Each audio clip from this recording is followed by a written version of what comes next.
네, 안녕하십니까. 기자수첩 시간입니다.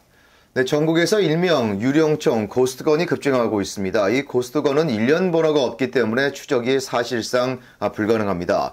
특히 문제는 고스트건 급증이 강력범죄로 이어지고 있다는 건데요. 특히 고스트건은 3D 프린터로도 제작이 가능하기 때문에 더욱더 범죄 우려가 높아지고 있습니다. 이황 기자와 함께 고스트건 급증과 관련한 사태 알아보도록 하겠습니다. 자, 이 기자 안녕하십니까? 안녕하십니까?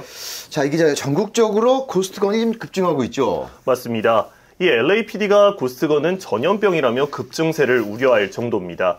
이 LAPD의 총기 회수 데이터에 따르면 LA에서 고스트건은 400% 증가했습니다. 네. 이 올해 1월부터 6월까지 회수된 고스트건은 863정으로 지난 한 해 동안 회수된 고스트건이 813정인 것을 감안하면 얼마나 급증했는지 알 수 있습니다. 이는 비단 LA만의 문제만이 아니라고 LAPD는 지적을 했는데요. 이 LAPD는 라스베가스 메트로폴리탄 경찰국의 자료를 인용해서 지난해 전국적으로 회수된 고스트건은 8,712정이라고 밝혔습니다. 이는 지난 2017년 2,507정에 비해서 6,205정 증가한 것으로 이를 두고 400%가 증가했다고 지적을 하는 겁니다. LAPD는 앞선 증가가 이 고스트건이 앞으로도 기하급수적으로 증가할 것이라는 점을 보여준다고 짚었습니다. 자, 이 기자, 그런데 고스트건, 소위 유령총으로 불리는 데는 그러한 이유가 있는 거죠? 맞습니다. 이 GST-9 권총 80% 키트 799달러 99센트, 쉬운 조립, 설명서 제공이라는 등의 내용은 온라인상에서 쉽게 찾아볼 수가 있는 상황입니다. 네. 이 미국에서는 완제품 총기를 구매하려면 이 절차가 까다롭지만 부품이나 완성률 면에서 이 80% 이하 키트는 총기로 간주하지 않기 때문에 구입에 제한이 없는 상황입니다. 즉 부품이나 키트를 조립만 하면 1년 번호가 없기 때문에 아무런 기록이 남지 않는다고 해서 고스트건으로 불리는 거죠. 네. 이 DIY 총으로 불리는 고스트건은 지난 1990년대 등장했지만 취미 정도로 여겨졌었습니다. 하지만 고스트건에 대해서 경고등이 켜진 것은 지난 2013년이었습니다. 이 용의자를 포함해서 6명이 목숨을 잃은 산타모니카 컬리지 총격 사건에서 고스트건이 사용된 겁니다. 이후 지난 2019년에 이 산타클라리타 소거스 고등학교에서 16살 고등학생이 같은 학교 학생 2명을 살해한 사건 등 고스트건을 이용한 총기 사고가 잇따랐었습니다. 즉 이미 우려는 지난 수년간 높아져 왔다는 것이죠. 네. 그런데 더욱 우려를 더하는 점은 기술이 발전함에 따라서 이 3D 프린터로 고스트건을 제조할 수 있다는 겁니다. 자, 고스트건 얘기는 많이 들어봤겠습니다만 정확하게 고스트건이 뭔지는 모르시는 분들 많이 계실 텐데, 자, 이 기자, 그렇다면 일반 총기와 고스트건 어떤 차이가 있는 겁니까? 네, 우선 이 고스트건은 법적으로 총기 범죄에 들어가지 않는다는 겁니다. 네. 이 완제품, 즉 이 정상적인 총기 구매는 연방정부가 요구하는 서류 작업으로 시작이 되는데요. 이 각각의 화기에는 고유 1년 번호가 부여되고요. 이 면허를 보유한 판매자를 거쳐서 민간 시장으로 진입을 하는 겁니다. 네. 그런데 아무나 총을 살 수 있는 것도 아닙니다. 이 구매자에게 살상 무기를 건네는 것도 괜찮은 정신 상태인지, 그리고 범죄 전력은 없는지 등을 판단하는 배경 조사라는 것을 이제 확인을 해야 합니다. 또 총기 주인이 바뀌어도 절차는 같고요. 이 누적된 기록은 추적을 가능케 하고 범죄 수사에 강력한 도구가 되고 있는 겁니다. 네. 하지만 고스트건은 이 총기 사고 관련 통계를 제공하는 민간단체 더 트레이스는 1년 번호가 찍히지 않고 이 서류나 면허도 필요가 없다면서 한마디로 전통 공급망 밖에서 제조된 무기라고 규정을 했습니다. 이 추적이 아예 불가능하다는 얘기입니다. 자, 공정률이 80%가 되지 않으면 총기로 간주하지 않고 있죠, 현재 상황은요? 맞습니다.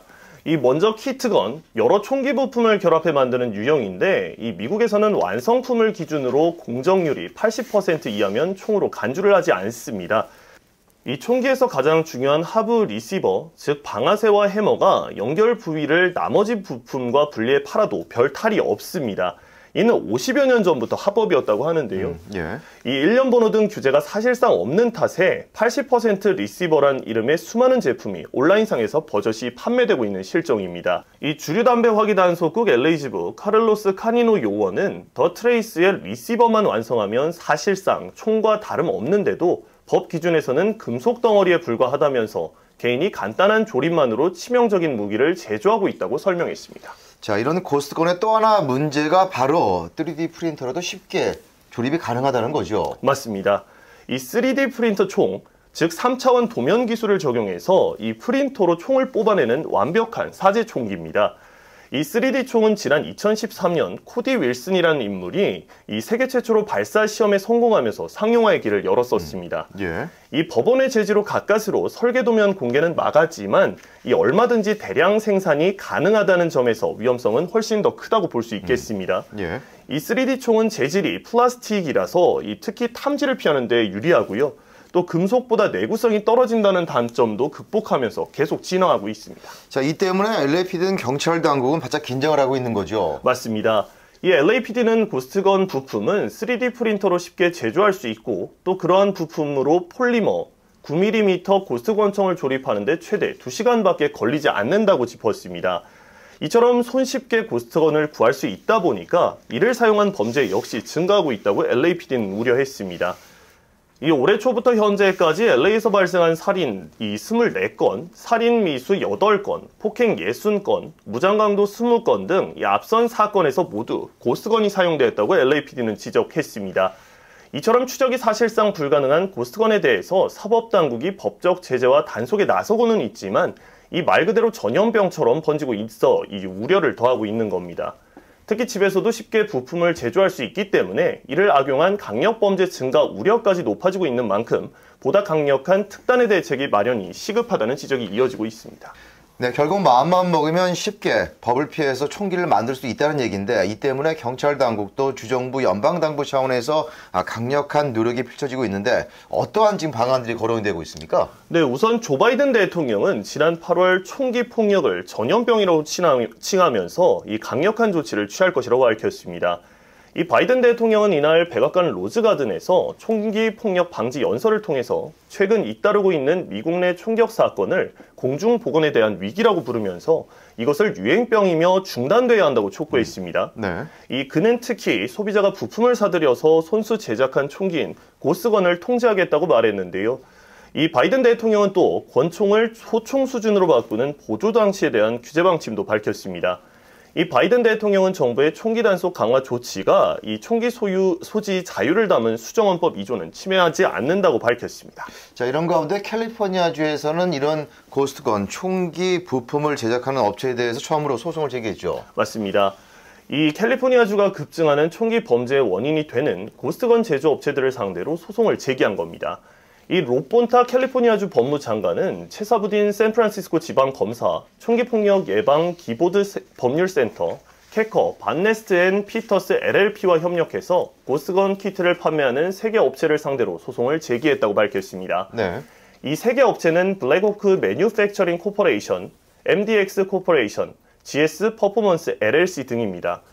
이 업체들은 이 총기 면허가 없는 구매자를 대상으로 1년 번호가 새겨지지 않은 고스트건을 조립할 수 있는 키트를 불법 판매해 왔습니다. 이에 따라서 법무부는 이러한 고스트건 키트 판매와 관련해서 3개 업체들을 상대로 소송을 제기했다고 밝혔습니다. 이미 잘 아시겠지만 캘리포니아주는 전국에서 이 가장 엄격한 총기법을 시행하고 있죠. 그렇죠. 이 모든 총기뿐만 아니라 고스트건, 이 고스트 키트까지도 구매할 시에는 캘리포니아주 법무부에서 1년 번호를 신청해야 하고 배경 조사까지 완료해야 합니다. 하지만 고스트건 제조업체들은 1년 번호를 새겨야 하는 총기법을 위반했기 때문에 소송 제기 대상이 됐다고 밝혔는데요. 지난 8월 샌프란시스코 지방검사청은 이 기포트, 캐커, 반네스트와 피터스 LLP와 협력해서 3개 업체를 상대로 소송을 제기했고 이후 캘리포니아주 법무장관도 동참했습니다. 체사부딘 검사는 앞선 기관들과 함께 총기 폭력 금지를 위해서 맞서 싸울 것이라면서 로폰타 캘리포니아주 법무장관이 행동에 나선 것을 기쁘게 생각한다고 밝혔습니다. 로폰타 캘리포니아주 법무장관은 최근 총기 관련 사망과 부상이 급증했다면서 모든 수단을 동원해서 이 사태를 해결해야 한다고 지적했고요. 특히 배경조사를 받지 않는 무면허 구매자들의 고스트건 구매가 늘어나게 되면 주민들의 안전에 심각한 위협을 가하게 될 것이라고 덧붙였습니다. 캐커, 반네스트사와 피터스사는 주 공무원들이 앞장섰기 때문에 함께 소송의 제기에 나설 수 있었다는 점을 강조하면서 이러한 총기 판매는 금지돼야 한다고 밝혔습니다. 자, 이 기자, 그런데 이러한 소송만으로는 이 같은 고스트건 급증을 막을 수 없다, 이런 지적이 나오고 있지 않습니까? 맞습니다. 법적 통제력은 미미해서 캘리포니아주에서 고스트건 관련 대책을 마련해야 한다는 목소리가 높아지고 있는 겁니다. 이와 관련한 법안이 추진되고는 있지만 총기 옹호단체들의 로비와 의회 내 반발에 직면해서 시행 자체가 불투명한 상황입니다. 이 마이크 깁슨 주 하원 의원이 상정한 AB 879는 이 총기 부품과 탄약 판매를 라이센스를 소지한 총기 판매소로 한정해야 한다는 내용이 골자입니다. 네. 이 안은 지난 2019년 5월 주 하원에서 통과됐지만 이 상원 세출위에 계류 중이었고 현재까지도 깜깜무소식입니다. 이 또한 통과된다 하더라도 오는 2024년에나 시행이 가능합니다. 이는 AB 879의 세부 항목 설정을 위해서 보다 시간이 필요하다는 점이 이 검찰의 제동 때문입니다. 이 앞선 이유에 따른 장애물의 건너기는 턱없이 미약하다는 지적인데요. 이 단 게빈 뉴섬 캘리포니아 주지사가 총기 규제 강화를 옹호하고 있는 데다가 이 총기 소지 금지가 추진되고 있는 상황이 긍정적으로 작용할 수 있다는 전망까지 나오고 있습니다. 이 일부에서는 다른 총기 규제안이 통과된다 하더라도 이 고스트건 유통을 통제하지 못하면 기존 규제의 실효성은 크게 떨어질 것이라는 우려가 높아지고 있습니다.